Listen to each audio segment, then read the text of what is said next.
So, Hi guys, we're back for another great show.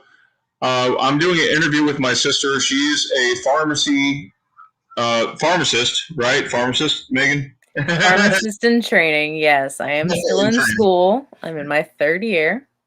Great, third year. I'll be going on rotations starting May. So, Good, good. I don't know. Do you guys see the resemblance?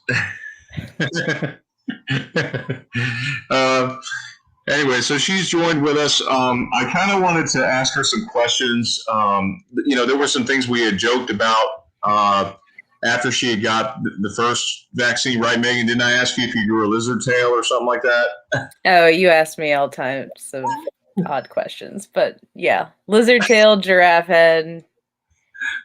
I've got my 5G upgrade. It's good. It's fine. Yeah. So tell us what urged you to get it? Did you get it because you had to get it? Did they make you get it because you're in the medical field? So, no, I was not forced to get the shot. After looking at the studies that came out and like going over the results, I still had some hesitancy because vaccine hesitancy is real, especially with these vaccines, being so new. Even over the coursework that we go through, whenever we're looking at the path that a drug or a vaccine in this case take to even get approved, it's a very long process. So having a vaccine come out in less than a year is pretty astonishing. And it shows you the power of what dumping a whole ton of money into something really does. So what ended up making me okay with a vaccine that came out so quickly is looking into the technology behind it, and also having actually worked with that technology in the past before with the lab that I worked in at UGA, which used the lipid encapsulation for things like cancer medication.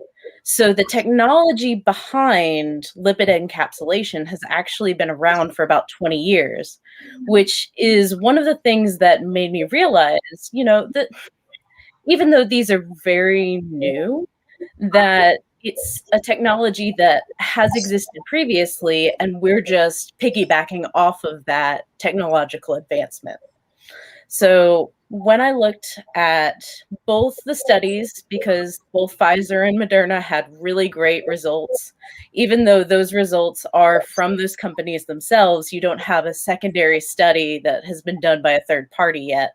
Though actually that has changed since I got my first dose. Israel did a secondary study with their population, and it also has a 93 or 92% efficacy rate with the secondary study that was done over there. So having those good results really made me go, okay, this is something that isn't just crackpot medicine or, a Hail Mary pass, that this is something that'll work. Another thing that made me start to really look at it and consider getting the dose was you also have the first people that got the vaccine. Those are the healthcare workers that were in the COVID units. Hospital workers got the vaccine first. They in fact had their second dose about 1st of January.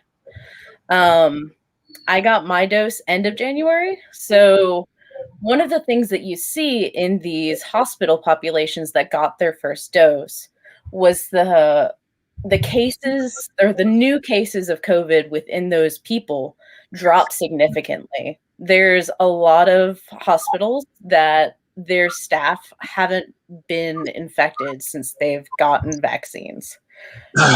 So that's really promising. Well, So that all of those things combined just made me really like, okay, I'm ready for this. I'm gonna go for it. you took a really chance. You took like a chance in hell, so to speak. Like that. Because a lot of people are frightened to get it. Mhm. there's a lot of fears running around it. I'm not trying to promote the vaccine, and I'm not against it or for it. However, I did want to hear about your opinion on it. And we have some questions from the chat. Teresa is scared to death of it. We have, she says, what about the 36 pages of testimonials on the CDC website? There were some people that have minor and major effects, including some deaths. How do you explain that? Because as far as so a lot of things can happen. Adverse reactions, obviously, with anything, right? Yes. So a lot of things can happen with vaccines. Whenever we are trained to give vaccines, we're always there to help monitor, as well as administer epinephrine if there's a severe allergic reaction that happens. With a new vaccine, of course, there are side effects. They try to keep track of everything that pops up. One of the things that came up in one of the studies was the Bell's palsy. And a lot of people took that and said, this vaccine causes Bell's palsy, which is not something that can be said. The way that that study lists it is that this came up in the population that received the vaccine instead of the placebo. But the population size is also representative of the population in general. And the population in general, some cases of Bell's palsy will pop up at a certain age. And that percentage is the same as what popped up in the study group. So even though it's something that did pop up, they do have to list it under side effects because it is possible that that happened because of the vaccine. But there has not been any more cases of that came up. So even though it may not be something that's directly caused by the vaccine, it's something that has to be listed as a side effect.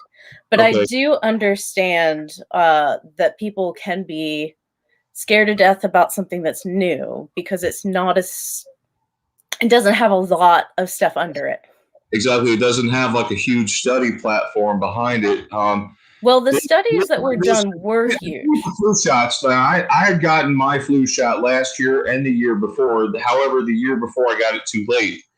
And any doctor will tell you if you're going to get the flu shot, you got to get it around October. Mm-hmm. Now you have administered. You've administered how many vaccines so far of the COVID? Probably over 300 or 400 now. And you work at a local Walmart, obviously, and you're so they're actually geared up. They have the equipment necessary to do things. I'm gonna posit that with the shots that I've given have not been through Walmart. Walmart's vaccination program in Georgia has not released yet, and that is not something that I would be able to comment on. However, the shots that I did give were through various independents as well as long-term care facilities that have been providing the vaccines for their patients. Okay, so you've been administering the shot mostly to the elderly right now, the older folks? Elderly and hospital healthcare workers. Out of those, how many you said 200? Over 300 or 400 now. Okay, so about 400. Have you noticed any adverse reactions from them at all? Have they reported to you or your company? So yes, a good majority of the people that I interacted with were people getting their second dose. So when I was talking with them, I asked them, had they experienced any side effects with the first dose, and how were they feeling about the second dose? So one of the side effects that did pop up with some of these patients was, of course, the sore arm was the main one that was reported, as well as headache, fever, and chills, which are general things that happen with vaccines. That's your immune system responding to the foreign particles that are now in your arm, which is the response that you want to happen. I did see somebody talk about what about the nanoparticles and what are they? Yes. Did you happen to see any little tiny critters in there inside? Little nano robots. Did you see anything inside there? So no, that's not what the nanoparticles are. And like I said, it's a technology that I actually had a chance to work with in my lab previously. And it's pretty cool. So essentially you have a layer of fat, lipids. So lipids, what they do is they dehydrate them so that they're in flat sheets. And when you go to rehydrate something, you add a water type substance to it. And as the water hits the dehydrated sheets, it encapsulates the water around it as the lipid forms around the substance that you're putting in it. It also creates a liquid as well. And if you've ever put an oil into water, you will notice that the oil turns into a bubble, right? Right. Right. Because hydrophobic things like themselves over hydrophilic things. So the way that that happens is basically the lipid sheets, when they interact with the water, encapsulate very quickly. And if you mix it in the way that it's been prepared, then it turns into a nanoparticle. And all that means is that it's the size at nanoscale. Not that there's a nanomachine or anything else in it, but it's just a really small lipid encased solution that has the mRNA in it. I don't know if you see that comment up on the screen from Teresa. She says, ask her if you're allergic to 4 different medications, are those going to be interfering? Because I had major effects with those. So one of the things would be, have you ever had a severe allergic reaction to any vaccine? Not medications, but to a vaccine.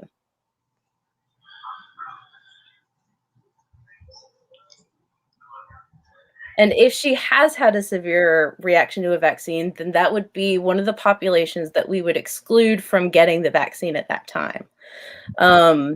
You would be in the population that the rest of the community is then protecting by getting the vaccine. So that's why we ask those questions whenever you're screened for a vaccine, is just we're there to help you. We're not there to push a vaccine on you or anything like that. We generally want to know, have you had any allergies? Have you ever had a bad reaction before? It's okay to say, yes, I've had a bad reaction. This is the reaction I've had. And let that healthcare worker go, okay, so if you've had a really bad reaction, then I don't recommend getting this vaccine for you because you've had a bad reaction. And most healthcare workers, that is the where it stops. Yeah, as far as that's a good comment, Megan. So Teresa said, when I got the flu shot, I got very sick. So when did you get the flu shot, Teresa? I'm wondering. The recent flu shots have improved since, right, Megan? They're good. I know the latest flu shot is good, like up to four strands, or 4 strains. So let me go through my second shot. You just sum it up quickly in like a couple minutes. Over kind of the things that you feel. So this is a personal account and is therefore anecdotal, but it can help put things in perspective. So when I got my first shot, at this point it would be three weeks ago, because I got the Pfizer vaccine. When they gave it to me, didn't feel a thing. The lady had great technique. 3 hours after I got the vaccine, my arm definitely felt like I'd been slugged. I had a bruise. There wasn't an actual bruise there, but it was definitely sore. And especially when I'd raise it up to about here, and above, and I was working that day, grabbing pill bottles off the shelf, so that was not fun. I also felt a little flushed, but that was it for me. When I was speaking with patients, some people felt nauseous. I had a patient that did vomit 30 minutes after getting their first dose. But after that, they said that they'd felt fine. Another person did have a reaction where they felt like they got the flu from the first dose, but that's not how you get the flu. It's your immune system having a reaction. And that can feel like fever, chills, and whatnot. So going off of my second dose, which was this weekend, I got it Friday. On Friday, I got it around midday, which would be about 12 o'clock. Once again, didn't feel a thing when my pharmacist gave it to me. And let's see, 3 hours later, I got the arm pain. So, you know, I let my friend know. I was like, hey, here it goes. Here it goes again. Around 6:30, I noticed that my temperature did go up. I did take an anti-inflammatory at that point. We do recommend that Tylenol is one of the medications to take, which Yeah, is something that I was going to ask you about that, Megan, too. So Tylenol, but it's not. Is it recommended to take like Advil or something like that? No, just Tylenol. So Tylenol and ibuprofen are both recommended. The ibuprofen is coming from something back in March, April when they were talking about the vaccine, or not the vaccine, when treating COVID itself, not to take it. However, that is a study that has not been able to be reproduced, and ibuprofen is fine to take with either COVID or the COVID-19 vaccine. Not that the two are related, it's just that's where that information is coming from. But we do recommend ibuprofen or Tylenol whenever receiving the vaccine to help with fever, chills, any aches and pains that you'll receive. I do see some people talking about the people that have been reported to have passed away. So one of the things that there was a nurse as well as somebody, an older person that did pass post-vaccine. I did read their reports about what has been publicly released. I am not a medical doctor. I am not a coroner. I don't have that information. But those people, from what has been reported, it is coincidental at this point from what has been reported. It's dinner time. Enjoy. Thanks, Google. Anyway, but from the information that we have, what is known as an immune cytokine storm is something that seems to have happened with the healthcare worker or the nurse that received the vaccine. It is something that may have been with the vaccine. However, they report that that person also had previous reactions to vaccine and shouldn't have been given it in the first place. So that's another thing that when we ask those questions to really answer them truthfully. I'm sorry to interrupt you, Megan. So when you're talking about previous reactions to vaccines, are you referring to measles, mumps, rubella, those type vaccines? Or are you talking about like flu vaccine or anything really? So it's any vaccine. We take it seriously, especially things that cause anaphylactic shock. Right. If the patient is really adamant that they really want to receive the vaccine, we have the epinephrine on hand and ready to call 911. But most healthcare workers will be like, you know what, Is there like a waiver that people have to sign before they get the shot? Is there some kind of waiver? So yes, it's the patient consent form that Typical with any vaccine. So when you get that form from the doctor, or if you're at your local pharmacy where they are asking you to fill out your information and asking you to initial and sign, make sure you read all of those, that you're okay with it. Basically, it's hesitancy. If people have any hesitancy about getting it at this time, like me, I'm waiting for more folks to get it and feel that they're okay with it. Mm-hmm. I'm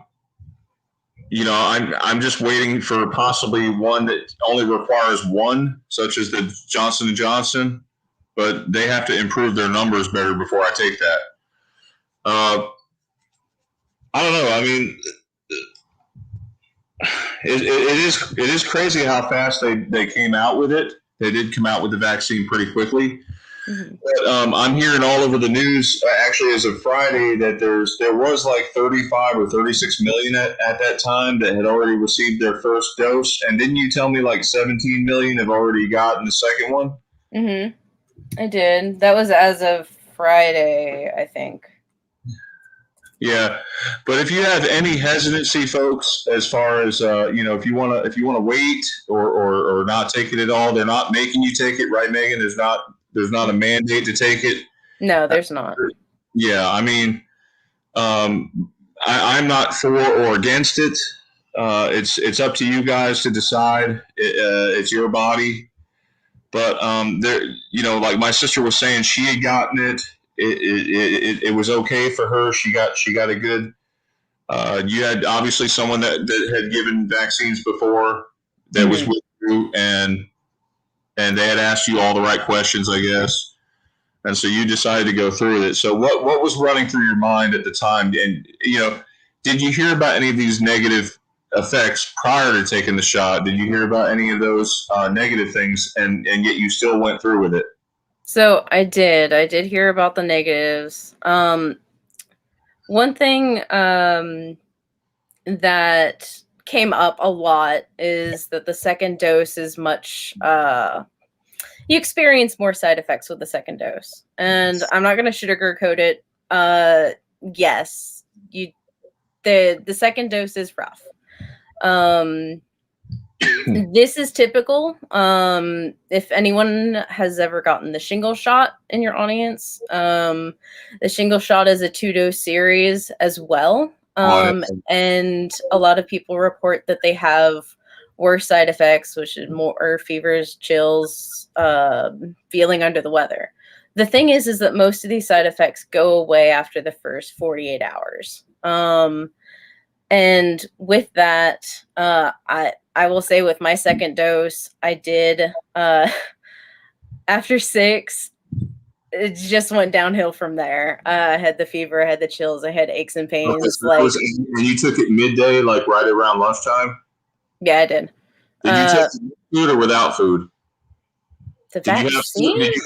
Did you have food in your system prior to taking the shot? So that wouldn't matter with the vaccine. It's an intramuscular shot.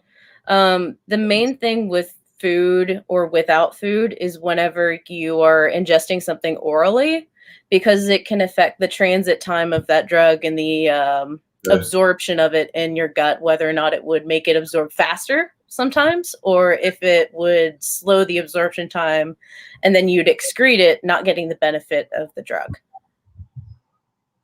Now, some people have told me it's almost like you're injecting software into your body. It's like with the proteins that are given to mRNA, they're able to rebuild a spike protein. Is that right? So in other words, simulate the virus? So kind of. The mRNA is the building block for that spike protein.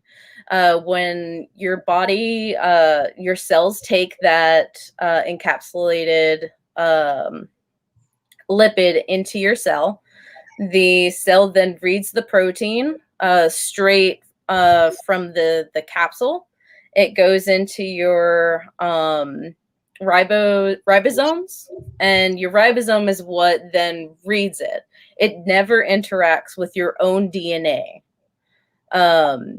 Once it interacts with that ribosome, the ribosome is what produces your proteins normally in your body. So as soon as it reads off of the ribosome, it creates that spike protein, but your body also has things that eat up foreign protein in your cells.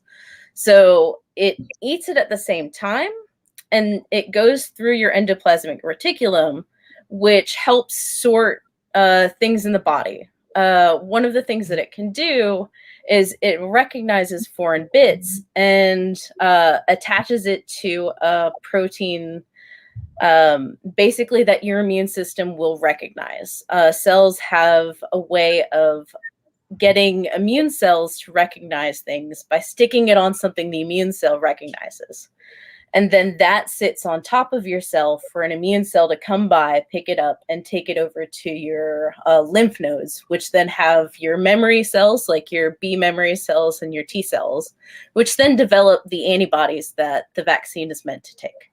Is that how come people are complaining a little bit with swollen lymph nodes, like in their armpits and stuff like that? Yes. Okay, that makes sense now.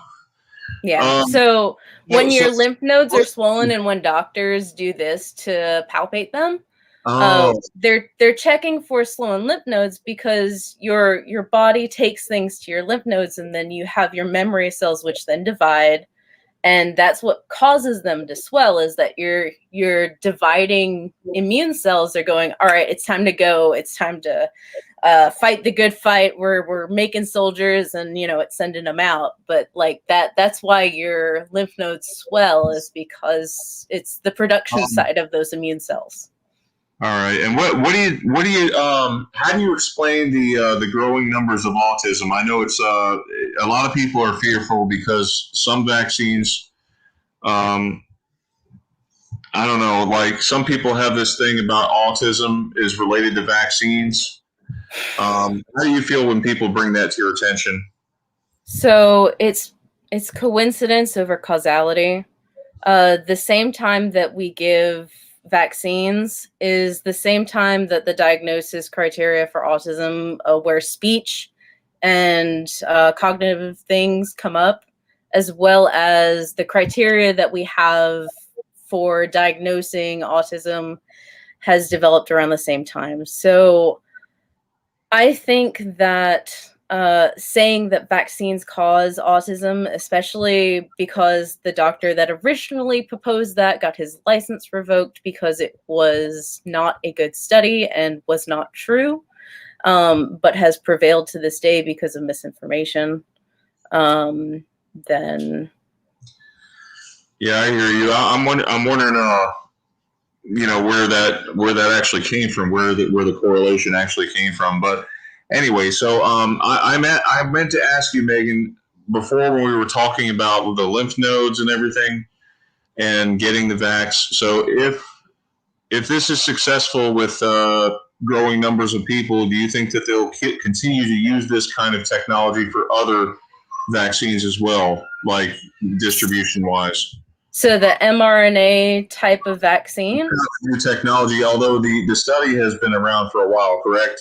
Yeah, so the technology for the lipid nanoparticles has been around for a while, as well as the mRNA behind it. And then just putting those two technologies together opens a lot of doors for vaccines for things like HIV, even what my lab was using it for, which was cancer, using it for small interfering RNA, which would then silence cancer molecules in the body. So all of those things are things that can be a part of this, because you're essentially skipping a production step by using this technology over previous technology. So all of the like extra bits that you see in like the vaccine ingredients are things that can still be left in the solution after getting it to be made through different creatures. Essentially, one of the main ways that the flu vaccine is made is through egg, and even though there is no egg left in the vial, it's not like there's any egg in there, but proteins that are part of that can get in there, and that's why if you ever have any egg allergies, they ask for that. Yes, that's why they ask for that. And with that, they make a flu vaccine that is made through a different process that isn't in egg protein ever. And that's called flu block. And if you mark that line on the paper, the pharmacist will pick the box, or the healthcare worker will pick the box that has flu block instead, and give you something that has never been anywhere near egg. I think that about answers all of our questions. Is there any other questions that they have for my sister at this time? So one of the things that I've been seeing in the chat is a lot of people are scared that it's going to be mandatory. I do not think that is the consensus of the medical community as far as I am aware, which is it's down to consent. It's not something that's going to be pushed on you. I even work in multiple places, healthcare facilities and whatnot. If you don't want to get it, they are not forcing you to get it, even in places where, the medical community is like that you're the first ones that this is available to. So, there is some vaccine hesitancy there, and a lot of people want to wait and see how it affects other people before getting it themselves. So I completely understand that, and I understand that point of view. I know that I am someone who is younger and less likely to have those effects because I don't have allergies, I don't have pre-existing conditions. So that's why one of the reasons that I went ahead and got mine. But if you are somebody who does have those pre-existing conditions that is a little worried and wants to see how things go with other people's studies, it is okay to have that that state of mind, and it's okay to be hesitant. Just make sure that the information that you're getting is information that is from a trusted resource that has your best interest at heart. Okay. Moon Freedom says flu shots are mandatory if you work in a hospital. Is that a fact? So it depends on the hospital. It depends on the setting. I have worked at an independent where they have mandated that we got our flu vaccines. Now, you are in an environment as a healthcare worker that you're always running into it. So, in fact, before working in a pharmacy, I did not get my flu shot yearly because my body could take it. It'd be fine. However, 6 years ago, I started working in pharmacy, and I get a patient that like literally sneezed all over a prescription and hand it to me and go, I just tested positive for the flu and I need this. I'm like, I'm getting my flu shot and done. So the difference between, like, say, something bacterial versus something viral, right? Viral it spreads person to person. Bacterial, it still spreads person to person. However, with bacterial, you can take antibiotics. If there's a virus, you can't take antibiotics. So the only protection is prevention. Is that right? So yes, that's the. Did you wash your hands? That is wearing a mask. Things like that are all measures of protection because we don't have something to take like an antibiotic that'll help clear it up. One of the things with flu is, Tamiflu was a big thing, Alstamivir, which helps. But the thing is that Tamiflu, when you take it, it reduces the time that you have it by about 2 days. And so it's only helpful if you start taking it as soon as you develop those flu symptoms. Otherwise, it's not really helpful. Yeah, and your body just takes care of it on its own.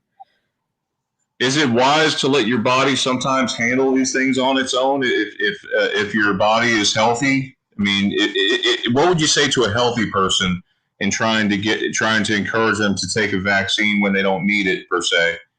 what would you say to them? Like, So, I uh, don't.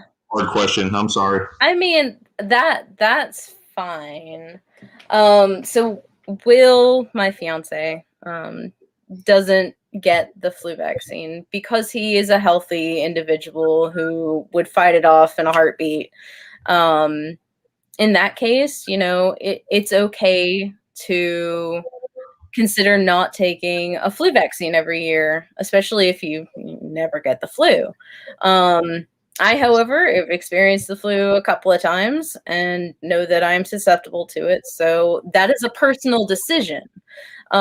If you are in a community or if you are somebody that goes and visits the older people, often, like, say, your parents are in a long-term care facility, even though it might not be bad on you, it might be something that might be a death sentence to somebody else.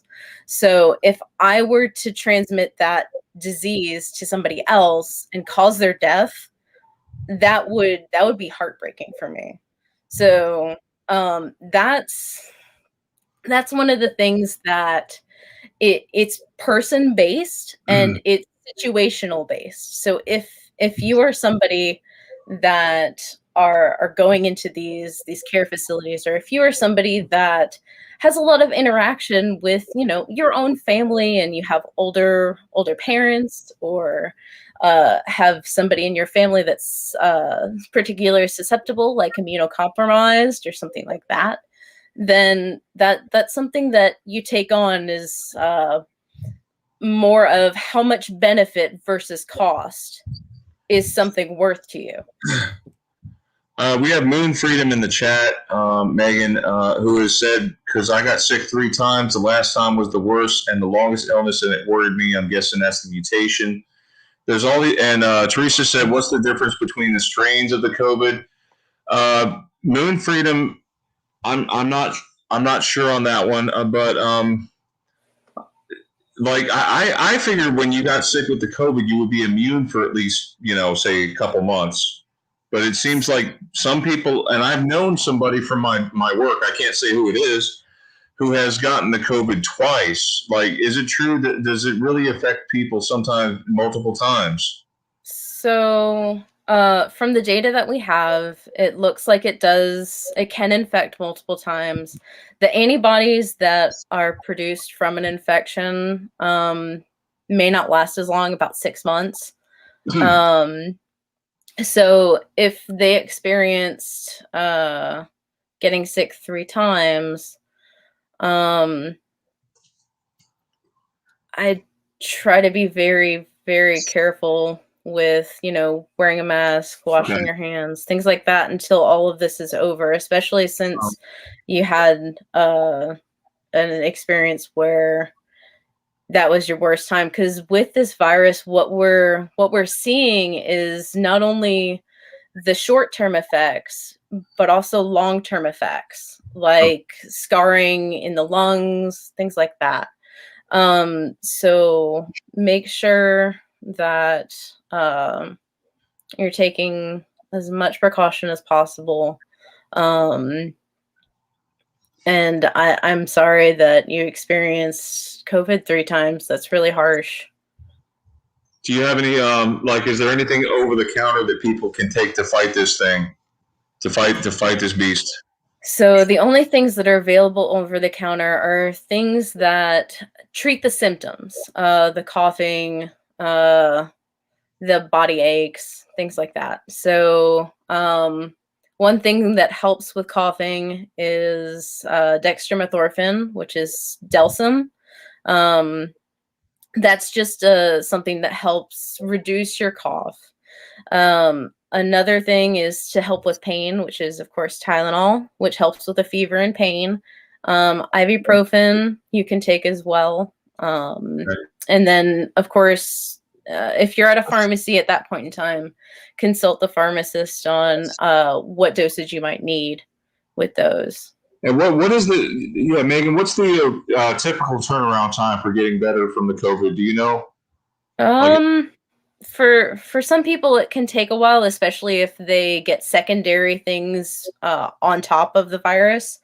One of the main things that have been causing a lot of deaths is when somebody gets pneumonia on top of having COVID, like them having the reduced immune system, and the damage that is in the respiratory system. Acquiring pneumonia can be really bad, and that's something that might happen. We have a couple of other. We have another question, Megan. Teresa says, ask her what is the safest mask to wear when there's so many out now. Is there a recommendation for that? What do you recommend? So the main thing that a mask does is it helps with droplets, both from yourself and from other people. The best type of mask is, of course, if you can get one, an N95, but those are hard to breathe in sometimes. A cloth mask or the 3-ply mask, the surgical masks. I've seen a lot of people in healthcare doubling up with a surgical as well as a cloth over that. One of my coworkers, in fact, actually got COVID, worked with us, didn't know that she had it because she was asymptomatic and told us later. But she also always wore a double mask, and nobody else in the pharmacy got sick from it. So, okay, good, yeah. So that, I mean, that's anecdotal once again, but that goes to the point of, you know, they do work in controlling droplets. So, what I wear, personally, I have a surgical mask that I am able to take off. Whenever you take it off, here, let me grab one really quick, because there's a technique to take it off, which is not touching the front of it, because that's where other people, the droplets may have hit, and washing your hands after taking it off is also a good thing to practice.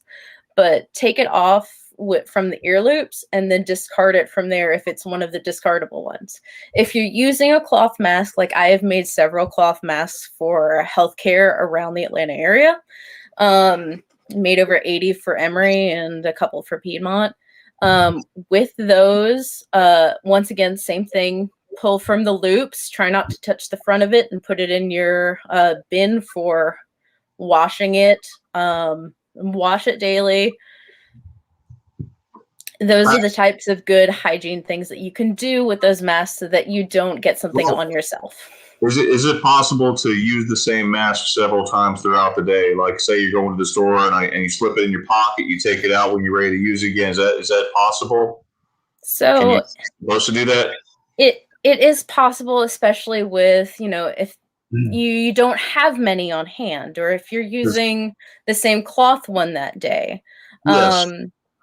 Just try and be mindful about where you use it and where you put it down. So say anecdotally, me, what I do with my cloth mask, especially during a work day, is whenever I go to lunch, I wipe down my table area with a Lysol wipe or something like that. Then I take it off the same way, put it down either on like a paper towel or a napkin, and then eat my lunch, wash my hands, put it back on just by the ear loops, and then go from there. Show us your surgical mask, what it looks like. Is it like those paper masks? Yes, yes, that would be it. Hang on. Okay. Again, Teresa says, good advice, Megan. Thank you.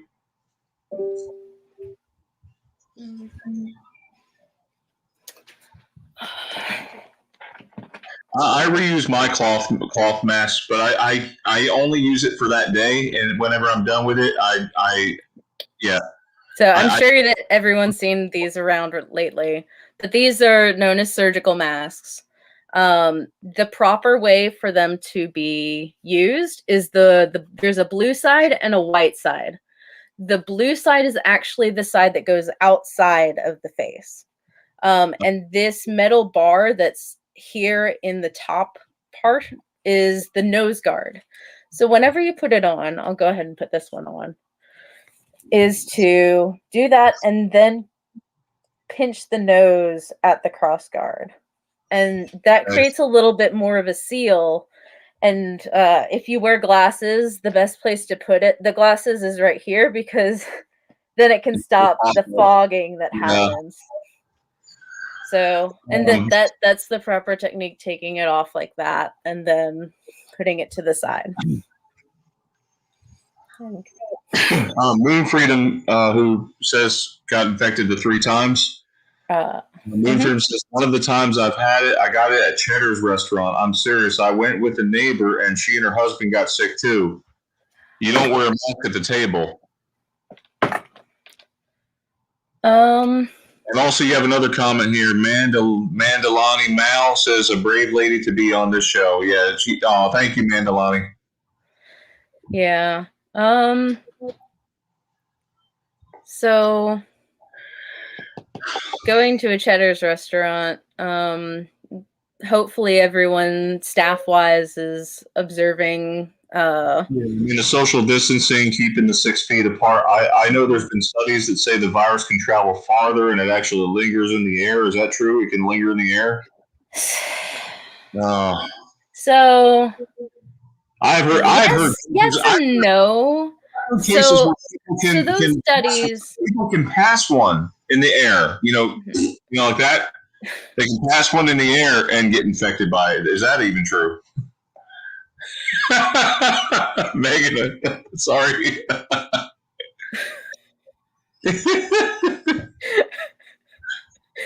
So one of the ways of detecting COVID is in fecal matter.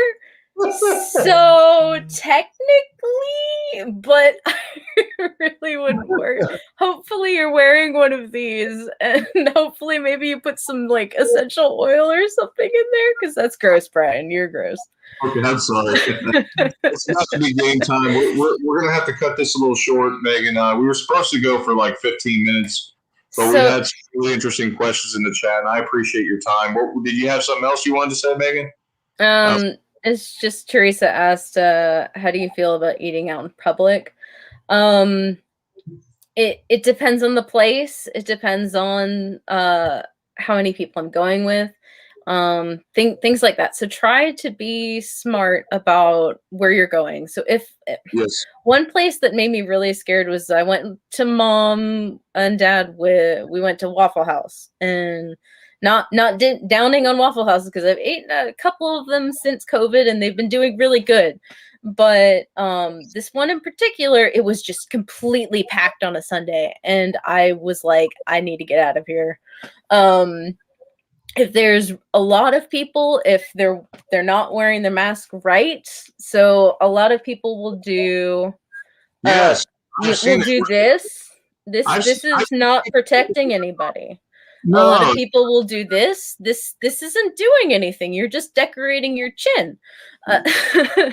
So why even have it there? But like, essentially, if the staff are wearing it down here, then I tend to just walk out, because like anything could be coming out, and they're interacting with multiple people. It's kind of like, if you go to your doctor's office or you go to the pharmacy, like hopefully they're all wearing it like this, because they interact with so many sick people that I would be a petri dish for the people that I am then serving.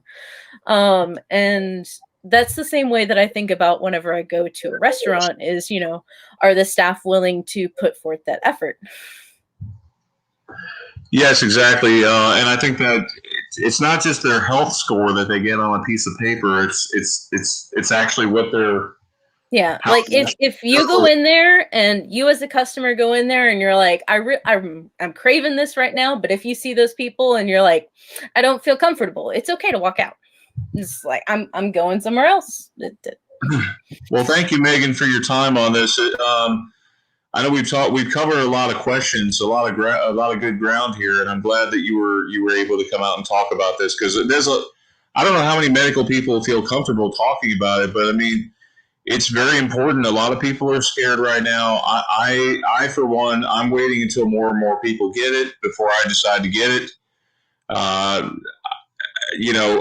there's some news out there that's not exactly true, but we got to take everything for a grain of salt here, and we appreciate you coming on and talking about it, Megan. And just is there any last bit of advice you can give for people, concerning this?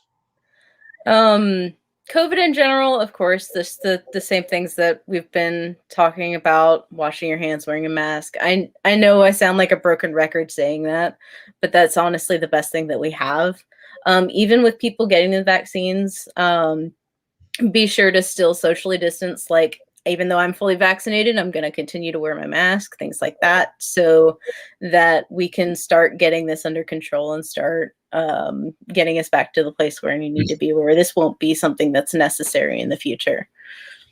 And then concerning the vaccine, if you're not comfortable with getting it right now, don't worry about it. That's a perfectly okay position to have. And if you have questions, or if anything comes up, you guys know Brian. He can reach out to me, and I will be glad to do some more research for you. I saw some people talking about the CDC page. I was trying to pull it up over here so I could look at it some more, because that's something that I haven't had time between my studies to go into. But I would be glad to do some research into that and then come back and talk with you. All right, we appreciate Megan for coming on, and I hope you enjoy the game. Who are you rooting for, by the way? Who's playing?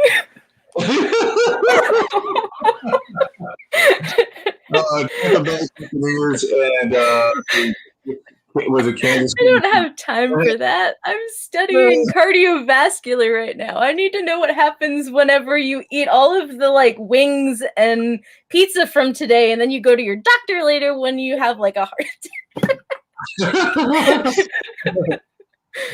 Well, listen here, Megan. You've had a lot of really good comments here. Adam for Christ, he says, quite informative. Thank you, Megan. Teresa Lynch says, I've seen a lot of people doing that cheating wearing the mask. Wrong. Moon Freedom says this was cool. Thanks. I'm freaking out about the vax. Teresa says, thank you so much for coming on, Megan. So yeah, a lot of great questions out there. Again, thanks, guys. Have a great day, and we'll see you again soon. Okay. Thanks, Megan. You're welcome. Bye, guys. Bye-bye. Love you. Bye. Love you guys.